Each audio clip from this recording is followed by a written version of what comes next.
Karena bingung juga nih, yang order siapa?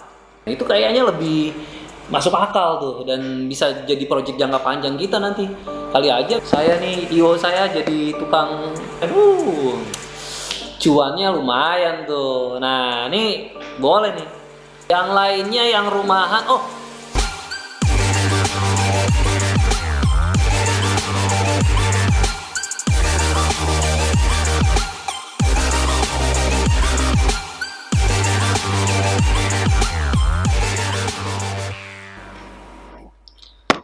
bicara terus terang, kita bicara hingga dapat titik terang. Nah, karena saya nggak tahu nih, bisnis IO ini bisa bertahan atau enggak dengan resesi COVID ini, jadi hari ini kita akan bahas tentang bisnis rumahan yang bisa dilakukan pada saat kita di karantina di rumah. Nah, saya sudah tersambung dengan finance.detik.com. Di sini artikelnya berjudul 11 peluang usaha rumahan yang menguntungkan saat work from home. Nah, mirip-mirip lah sama bahasan kita lah. Langsung aja, satu, jadi translator. Saya bisa bahasa Inggris masalahnya. Bahasa lain juga nggak bisa. Bahasa Sunda sedikit-sedikit, bahasa Jawa sedikit-sedikit, bahasa Kolbu kan.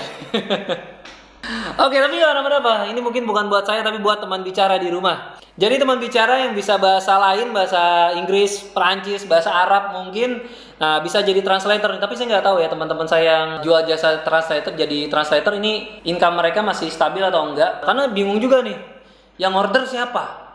Kantor tutup. Biasanya dari imigrasi tuh yang tersumpah karena harus butuh akte gitu ya, dan dokumen-dokumen administrasi lain yang harus dibikin versi bahasa Inggris biasanya. Nah itu tuh susah tuh. Bisa translator, marketnya siapa? Nah ini perlu dipertanyakan nih. Yang kedua, desain grafis. Nah ini sih paling umum ya, teman-teman yang desain grafis masih ada lah yang dapat kerjaan freelance itu masih ada. Besok kita ngobrol, saya janji kan. Besok kita akan ngobrol sama teman saya yang kerja desain grafis, sekarang juga jadi tukang foto jersey kalau nggak salah. Nah itu mungkin ada ide baru tuh dari situ tuh. Dropshipper nih bisnis yang paling oke menurut saya, nggak perlu modal. Dan anak-anak freelance saya tuh banyak tuh yang sekarang jualan masker, tapi yang bikin masker orang lain. Jadi dia tinggal kirim aja gitu. Yang keempat, jual pulsa dan paket internet. Ya bisnis paling simpel lah. Dan umum orang pasti pakai gitu. Cuman hasilannya cukup nggak ya? Modalnya lumayan besar, marginnya kecil kayak jual rokok katanya. Katanya, saya sih belum pernah jual, tapi emang marginnya katanya cuma beberapa ribu rupiah lah satu kali itu. Dan kita kan beli paket data paling cuma sekali 2 kali ya gitu. Sekarang nomor 5, jual snack kiloan. Nah, ini juga lumayan nih. Cuman sekarang agak susah untuk nyari snack kiloan kalau belinya offline di pasar-pasar, karena banyak pasar yang udah tutup. Triknya gimana? Triknya adalah kita beli makanan kiloan terus kita packing kecil-kecil. Yang misalkan kita beli 1 kilo gitu ya, terus kita bikin beberapa gram.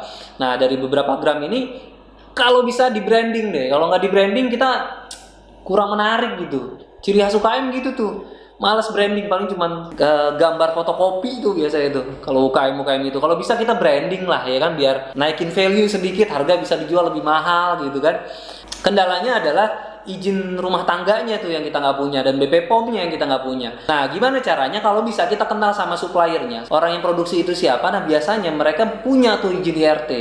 Nah kita tanya, boleh nggak kita rebranding? Nah itu kayaknya lebih masuk akal tuh, dan bisa jadi project jangka panjang kita nanti. Kali aja saya nih, IO saya jadi tukang snack kiloan nanti, bisa jadi nih. Ini menarik sih buat saya nih. Oke lanjut. Yang keenam, rental PS up. Emang masih musim rental PS? Setahu saya sekarang orang udah pada mobile game semua, iya kan? Ini saya nggak terlalu yakin sih dengan rental PS ini masih musim atau enggak. Tapi nggak tahu nih, kali teman-teman masih ada yang main atau nggak ada yang usaha rental PS masih jalan sampai sekarang. Yang ketujuh, jual jajanan SD.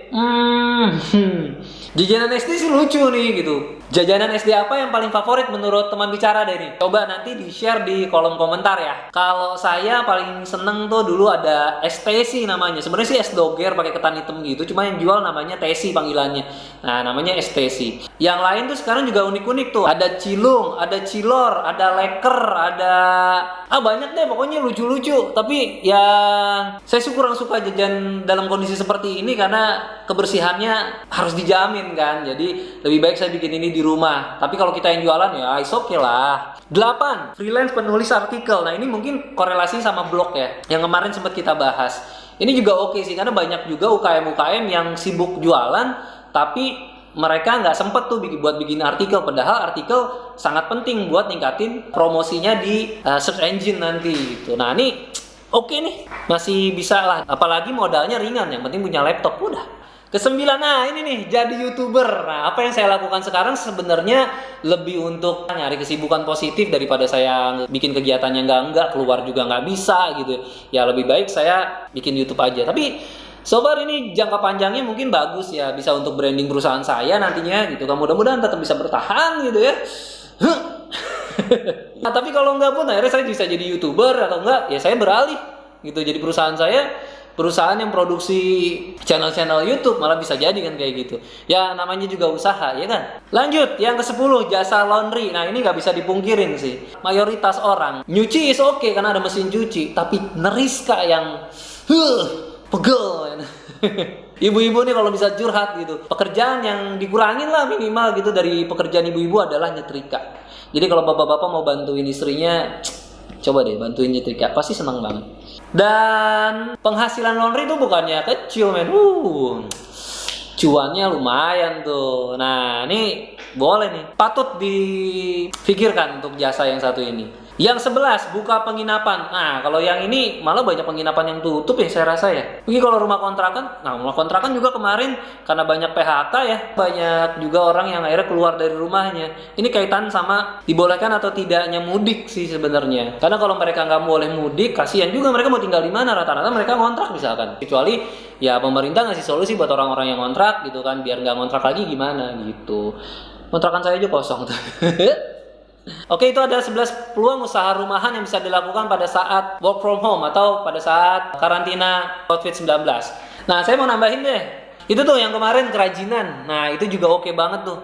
Jadi kita bikin masker di rumah gitu, terus bisa kita jualin. Karena masker lagi laku keras walaupun maskernya masker kain.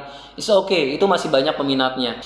Atau yang lain yang kita bisa lakuin di rumah itu kursus online kali ya, bisa ya. Lagi musim tuh training online gitu. Buat dapetin kartu prakerja aja, itu kita diwajibkan untuk mengambil beberapa kursus online kan. Nah itu berarti ke depan tuh bakal bagus tuh gitu. Karena itu masih based on pendidikan gitu. Biasanya bisnis dalam dunia pendidikan itu nggak akan mati, nggak ada matinya tuh. Nah, jadi kursus online tuh masih oke tuh. Jasa lainnya, oh ya, ini nih, tukang jahit pakaian mungkin tuh masih oke tuh. Kan mau lebaran gitu ya. Ya walaupun sekarang orang udah nggak jadi skala prioritas lagi pakaian baru, tapi makanan. Cuman ya boleh dicoba lah gitu. Yang lainnya yang rumahan, oh, steam motor atau steam mobil kalau uang yang punya lebih ya, tapi kalau buat di halaman rumah steam motor udah cukup lah. Nah itu juga lumayan tuh buat tambah-tambahan ya kan.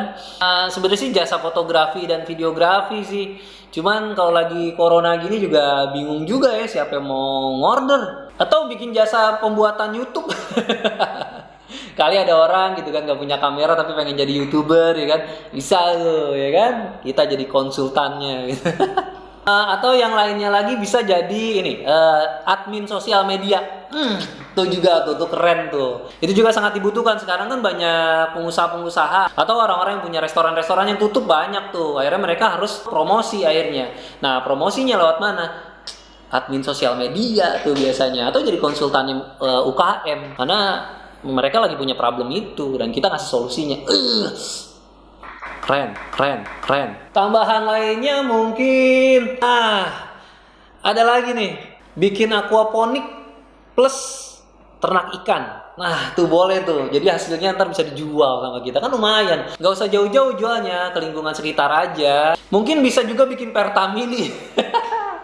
Jualan bensin gitu ya, itu membanggakan tuh gitu. Jadi kalau anaknya ditanya gitu, orang tua kamu kerja apa? Wah, orang tua saya punya pom bensin gitu. keren. Nah, ini ada lagi nih. Jadi agen PPOB, payment point banking online kalau nggak salah. Nah, jadi penyedia pembayarannya dia tuh juga lucu tuh. Jadi orang mau bayar listrik ya bisa lewat kita gitu, karena kita punya PPOB-nya gitu. Itu lagi musim juga, banyak IT yang bikin fasilitas itu. Yang lainnya yang nggak pernah mati sebenarnya jasa isi ulang minuman sama gas. Nah, itu kebutuhan sehari-hari yang sangat-sangat dibutuhkan. Ini kayaknya boleh dipertimbangkan nih, walaupun untungnya kecil. Kalau bisa punya rumah yang halamannya besar tuh lebih enak lagi, karena kita bisa jadi agennya gitu ya. Penghasilannya kan lebih banyak karena continuity-nya lebih banyak pastinya. Yang lainnya belum kebayang teman-teman. Jadi teman bicara kalau misalkan ada masukan silakan isi di kolom komentar. Kali aja bisa jadi solusi buat kita semua, termasuk saya. Sekian dari saya. Bicara terus terang, kita bicara hingga dapat titik terang. Saya Novi, I'm out.